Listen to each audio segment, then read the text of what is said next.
guys. Happy New Year, nearly. It's so good to see you all here having a little drink. I hope you had a good, very peaceful holiday season. I was happy to get my two little sisters around the same table for the first time in a long time. Guys, we can talk about it now. They fell out. They fell out over the pandemic. Yeah, the vaccine mandates, all the lockdowns in Canada. And you know, we have to, looking back in hindsight, say we turned into a bunch of snitches. Didn't we? Hello, Linda. There's an extra person at my cousin's funeral. Fuck off. You know, like, never turn your back on your friend, your neighbor, your own family. I remember a time when you could shake hands, walk away friends, even if you disagreed. And I never snitch on anyone. There's a saying on the London Underground, see it, say it, salt it. I have a very similar saying. See it and shut the fuck up. I'm not a very unlikely advocate for anti-vaxxers, but certain characters should have stayed out of it. If Matt Hancock told me to stay hydrated, I'd be like, oh shit, what's that prick put in the water? And I would start brushing my teeth with Fanta. Get anyone else to give us medical news. Anyone, get Molly May to roll out the pretty little vaccine. I don't care. We've all got the 24 hours in the day the same to get the vaccine. I don't care.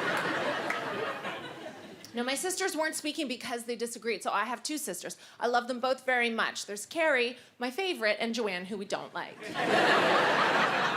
Joanne lives in the mountains of Western Canada. Her nearest neighbors are bears. She was always more likely to get rabies than COVID.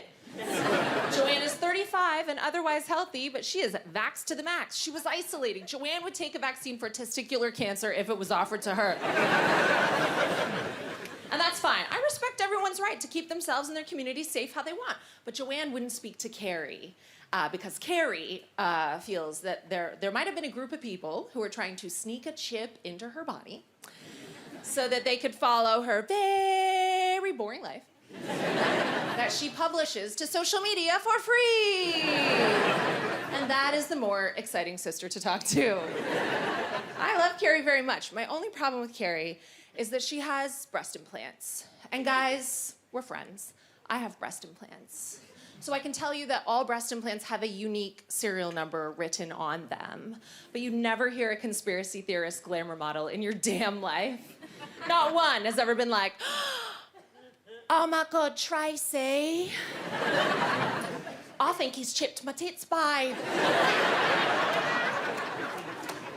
No, I'm not joking. Bill Gates is single now, isn't he? Tracy, every time I take my top off my Microsoft Office updates. I think he's tracking me, Trace. But that would be the more exciting person to talk to. I don't judge, is what I'm saying. How can I? I'm pregnant again. Stop. Don't. Just happy it's not yours. Don't. I'm pregnant all the time, but who can blame me with the amount that Pete Davidson is in the news?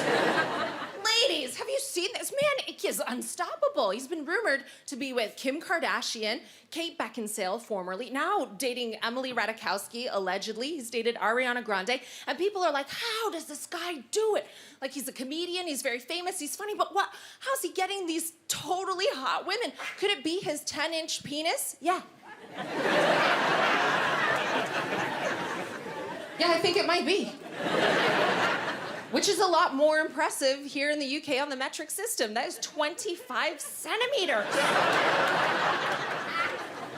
Pardon me? We're talking about a quarter-meter dick. That's like a small owl. It's the length of an Android tablet.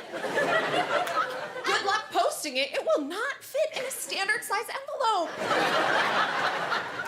I'm trying to better myself. 2023, I have a New Year's resolution. That resolution is to get a hobby. Have you ever asked a working mother what her hobbies are? You will see shame and panic across her face. Like, hobby? Well, sometimes when I'm rushing past the cupboard to grab kitchen roll because someone's been sick on the dog, I treat myself to a spoonful of Nutella. That's my hobby. Sometimes I go to the toilet alone. That's my hobby. Men have hobbies, don't you, lads? Men have hobbies, and a lot of people have accused me of hating men in the past. I didn't know any of you well enough to hate you. I'm married now. You can't hate a man until you love one. Now I know how loud you snore, like you're announcing to the house, is anyone else asleep? My husband has a hobby. He makes space in his life for leisure activities. My husband golfs, like Donald Trump golfs. It's nice that they can have similar interests. I mean, I get it. Golf is very good exercise, good for the mental health, but it takes a special kind of dickhead to have a 5-hour hobby. 5 hours, sir? Really? That's more than I sleep. 5 hours is more than my daughter's screen time allowance. I thought this man loved me until winter came and he continued to golf. Oh, what would I like to do on my day off? Oh, quality time with my children? No thanks, I'd rather catch RSV stood in the freezing rain for the length of time it takes to drive from London to Carlisle. How boring could I possibly be? We've only been married a short time. I still suck him off enthusiastically. Thank you. Thank you for that. And he's ambling around outdoors in a hostile climate with a bag of sticks like a shit Bear Grylls. Oh, I'm sorry I haven't got 18 holes. It's just the 3.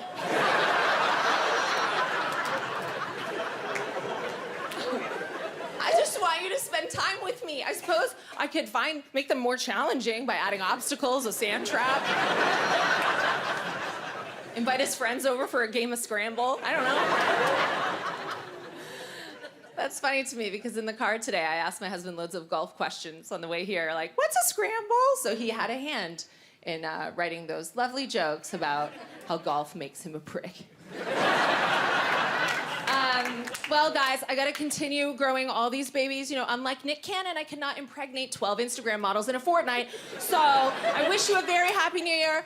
Thank you so much for listening. I'll see you soon. Katherine Ryan, ladies and gentlemen. Thank you, Katherine. Thank you, Jonathan.